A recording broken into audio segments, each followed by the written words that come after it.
Le premier enseignement du scrutin Drouet est qu'à l'image de la France, l'abstention y a été supérieure à l'élection de 2008. Plus de 2,5 points de différence dont on s'aperçoit dès le début du dépouillement qu'ils sont préjudiciables aux candidats de la majorité gouvernementale. Gérard Hamel.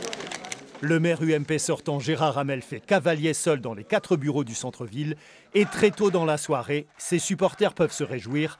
Avec 42,62% des suffrages, Gérard Hamel est en position de force.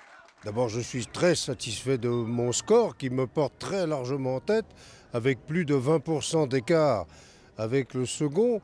La surprise, c'est déjà au niveau de ce second, l'effondrement du Parti socialiste.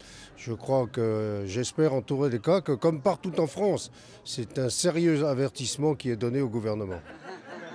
La claque, c'est effectivement le candidat de l'Union de la gauche qui la reçoit. Valentino Gambuto, 20,81% des voix, perd 500 votes par rapport à 2008.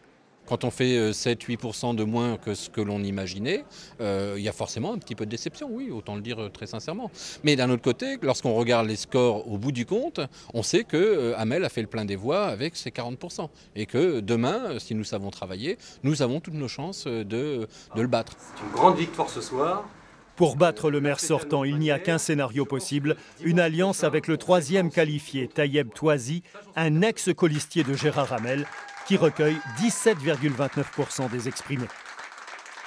J'ai effectivement travaillé longtemps avec Gérard Hamel, ça je pense que je ne peux pas revenir là-dessus, mais l'avenir, pour faire rentrer Dreux dans le XXIe siècle, peut-être que les choses, il faut les envisager autrement. Enfin, il y aura également une liste FN dimanche prochain. Thérèse Mauboussin réussit son pari en obtenant 13,45% des suffrages, soit 1131 voix.